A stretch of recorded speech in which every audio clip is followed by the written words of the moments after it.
ଆପଣମାନେ ଗାଡ଼ି ବ୍ୟବହାର କରୁଛନ୍ତି କି? ଆପଣଙ୍କ ଗାଡ଼ିର ଠିକ୍ ଭାବେ ଯତ୍ନ ନେଉଛନ୍ତି ତ?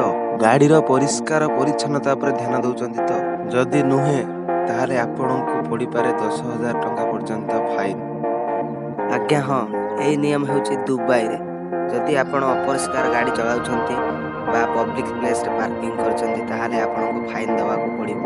ତେଣୁ ଆପଣ ଯଦି ଦୁବାଇରେ ଅଛନ୍ତି ବା ଯିବା ପାଇଁ ପ୍ରୋଗ୍ରାମ କରିଛନ୍ତି ତାହେଲେ ଏସବୁ ପ୍ରତି ଧ୍ୟାନ ଦେବା ନିହାତି ଦରକାର। ଏହି ନିୟମ ବିଷୟରେ ଆପଣ ଆଗରୁ ଜାଣିଥିଲେ କି ନାହିଁ କମେଣ୍ଟ ବକ୍ସରେ ନିଶ୍ଚୟ ଜଣାନ୍ତୁ।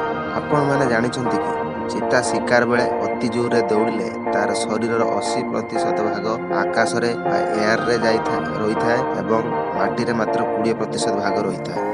ମଣିଷ ଏବେ ଚନ୍ଦ୍ର ଉପରକୁ ଯାଉଛି କିନ୍ତୁ ଏଠି ବସବାସ କରିବାରେ ଅସୁବିଧା ଆଜି ଯାଏଁ ଅଛି। ହେଲେ ଆପଣ ଜାଣିଛନ୍ତି କି ଏଠାରେ ନେଟ୍ ଚଲେଇବା ପାଇଁ ମଧ୍ୟ ୱାଇଫାଇ ଉପଲବ୍ଧ ଅଛି।